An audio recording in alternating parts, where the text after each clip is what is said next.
전일장 복습하고 오늘장 미리 예습하는 모닝브리핑 시간입니다. 코스피가 6거래일 연속 오르고 있습니다. 화요일이었던 어제 시장을 관통한 한마디 방산이 밀고 삼성전자도 당기고입니다. 방산주들이 특히 강했던 가운데 모처럼 삼성전자가 외국인 순매수 종목 1위에 이름을 올리기도 했고요. 연기금도 42거래일 연속 코스피를 사들이며 점점 더 기대감이 커지고 있는 우리 시장. 먼저 수급 수치와 함께 특징 섹터 심수영 캐스터와 체크해보시죠. 좋은 기세를 이어간 어제 우리 시장 양대 지수가 또 한 번 동반 상승했는데요. 코스피 지수부터 살펴보시면 0.63% 상승한 2626선에서 거래 마감했고요. 종가 기준으로 지난해 10월 이후 최고치를 기록한 가운데 외국인과 기관이 동반 순매수한 점 특징적이었습니다. 한편 코스닥은 0.67% 상승한 773선에서 거래 마감했고요. 선물 시장도 상승 마감했는데 외국인은 어제도 선물 시장에서 강한 매수세 보였습니다. 그렇다면 어떤 섹터가 특징적인 움직임 보인지도 확인해 보시죠. 먼저 방산 섹터가 강했습니다.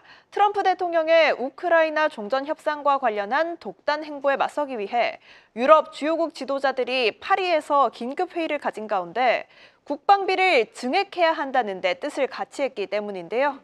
유럽 방산업체 주가가 일제히 상승한 데 이어 우리 방산주들도 함께 상승 랠리 펼치며 한화 에어로스페이스가 11%대, 우리 기술이 9%대 상승했습니다. 다음으로 건설 섹터도 빨간불 켰습니다. 주요 건설사들의 잠정 실적 발표가 마무리된 가운데 연중 이어질 주택 원가율의 점진적인 하향 기조가 섹터 반등의 근거로 해석된다는 증권가 분석이 나온 건데요. 이에 더해 원전 및 우크라 재건 참여 기대감도 투자 심리에 불을 지폈습니다. 현대건설은 상향 리포트 발간된 가운데 8%대 상승했고요.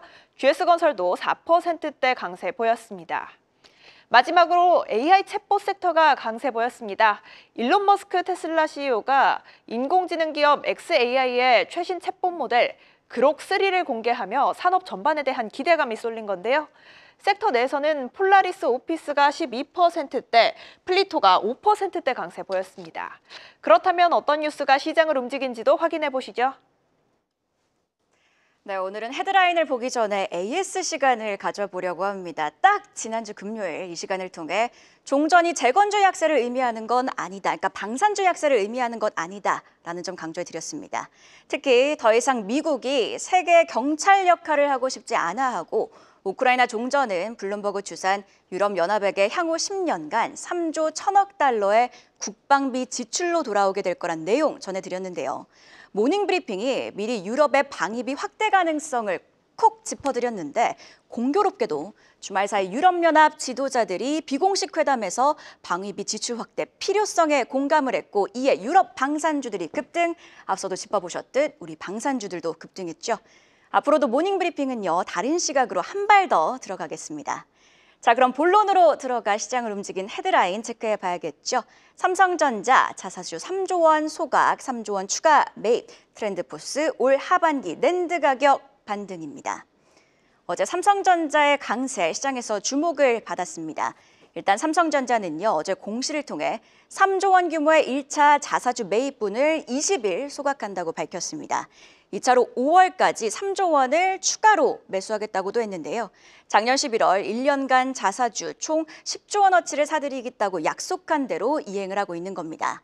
2차분의 경우요, 5천억 원은 임직원 상여로 지급할 예정이지만 최대 2년간 매도를 제한하는 안전장치도 마련이 됐습니다. 자, 이런 가운데 어제 이사회에서 사내 그리고 사회 이사의 반도체 중심 인물들이 새로 합류하게 되며 드디어 삼성전자가 반도체 드라이브를 거는 것 아니냐는 기대감이 커졌습니다. 여기에 반도체 업종 내에서는요, 반도체 기업 세액공제 5%포인트를 상향하는 내용의 이른바 K칩스법이 국회 소관상임위원회를 통과, 구분응선을 넘은 점도 투자 심리에 긍정적이었습니다. 자, 이런 가운데 눈에 띄었던 또 다른 점, 바로 레거시 반도체 회복이 예상보다 빠를 수도 있다는 건데요. 자, 그간의 공식은요, AI 반도체는 올해도 좋다. 그런데 전통 메모리 반도체는 글쎄였죠. 시장조사 업체 트렌드포스는요, 그제 올해 낸드 플래시 가격이 1분기와 2분기에는 전분기 대비 약세를 보이다가 하반기부터 본격 반등할 것이라고 진단을 했습니다. 주요 업체들의 감산에 수요와 공급이 드디어 하반기에 크게 개선될 거란 건데요. 여기에 일본의 메모리 업체인 키옥시아가 실적 컨퍼런스 콜을 가졌습니다. SK하이닉스가 투자했던 기업으로도 알려져 있죠. 키옥시아 회계연도 2024년 흑자 전환을 예상을 했고요. 주요 발언도 한번 짚어보면요. 레거시 반도체 복병이었던 스마트폰과 PC용 관련 재고가 올해 중반부터 정상화될 것이라고 강조를 했습니다. 특히 중국의 이구환신, 즉 일종의 보상 판매 보조금 정책으로 전자제품 판매가 늘어 낸드 업황 반등이 앞당겨지고 있다고 강조를 했는데요. 자, 레거시 반도체 업황의 빠른 회복, 삼성전자 주가엔 플러스 요인이죠. 그런데 어제 모 커뮤니티에서 삼성전자 주주가 남긴 댓글 하나가 눈에 딱 들어왔습니다. 삼성전자 56,000원대에서 단일 거래했으면 이라는 댓글인데요. 작년에는 5만 전자를 내주느냐 이런 말까지 나왔습니다. 이제 좀 회복을 하고 있는 건데 뭐랄까요? 일부에서는 오르다가 또 떨어지는 거 아니야 이런 불신도 남아있는 것 같습니다. 삼성전자가 기술력이든 실적이든 아직 시장에 증명한 건 그리고 보여준 건 없습니다.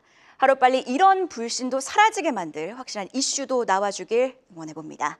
자, 두 번째 헤드라인 로봇 이야기입니다. 정부 휴머노이드 전쟁 이끌 K연합군 만든다. SK 로봇 관련주 초강세입니다. 로봇주 재료가 연일 쏟아지고 있습니다. 특히 어제는요. 산업통상자원부가 가칭 휴머노이드 로봇 얼라이언스를 만들어 휴머노이드 시장 성장을 강조하려 한다는 점이 부각이 됐고요.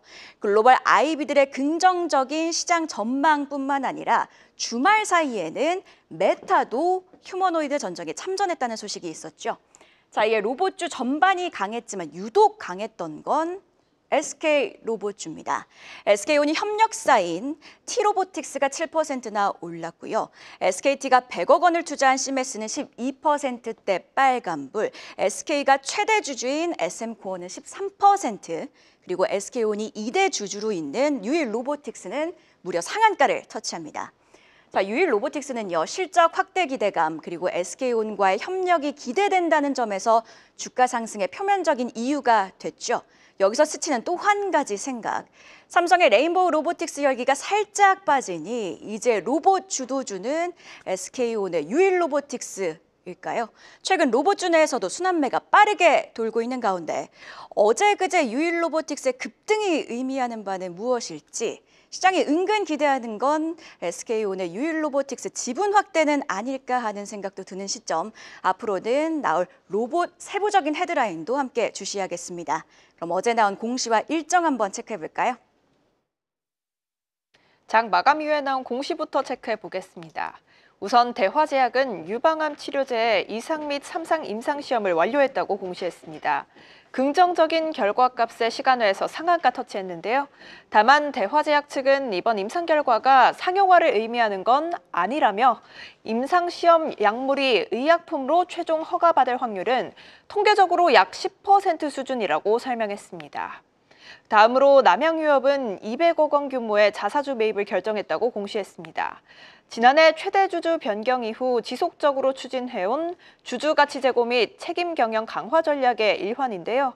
남양유업은 2024년 1월 말 최대 주주가 한행컴퍼니로 변경된 후 3월 말 정기 주주총회를 통해 신규 이사회를 구성하며 새롭게 출발한 바 있습니다.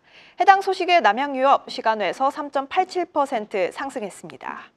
한편 SM백셀은 현대 트랜시스의 전기차 구동 부품 공급업체로 선정됐음을 밝혔는데요. 공급 기간은 2026년부터 2036년까지로 확인됐고요. 시간외에서는 3.21% 강세 보였습니다. 마지막으로 오늘의 주요 일정도 확인해 보겠습니다. 먼저 최태원 대한상공회의소 회장이 오늘부터 이틀간 민간 경제 사절단을 이끌고 미국 워싱턴 DC를 방문합니다. 사절단은 백악관 고위 당국자 및 미국 의회 주요 의원들과 만나 관세 등 통상 정책을 논의할 예정인데요. 트럼프 대통령이 관세 폭탄 정책을 이어가고 있는 만큼 특히나 큰 영향을 받을 자동차, 반도체, 철강, 조선 분야 기업들이 목소리를 낼 전망입니다. 미국으로부터 긍정적인 소식 들려오길 기대해 봐야겠습니다. 다음으로 오늘부터 21일까지 서울 코엑스에서 세미콘 코리아 2025가 개최됩니다. 이번 행사에서는 글로벌 반도체 기업들이 차세대 반도체 기술을 공개하고 기업 간 네트워크 구축에 나설 계획인데요. 신성 ENG, 아바코, ISC, 오킨스전자 등이 신기술 혹은 제품을 공개할 예정이고요. 이 외에도 많은 반도체 관련주들이 움직일 수 있으니 주시해 봐야겠습니다. 마지막으로 애플이 아이폰 SE4 4세대를 공개합니다. 3년 만에 출시되는 아이폰 SE 시리즈로 이번 신제품은 인공지능이 탑재된 보급형 모델이라는 점에서 눈길을 끌고 있는데요. 시장 반응에 따라 아이폰 관련주들이 함께 움직일 수 있다는 점 참고해 보시죠. 이렇게 공시와 일정까지 확인해 봤는데요. 관련 전망 이어지는 분석에서 더 자세히 알아보겠습니다. 계속해서 다양한 경제 이슈를 알고 싶다면 구독과 좋아요, 알림 설정 부탁드립니다. AI 캐스터 권미정이었습니다.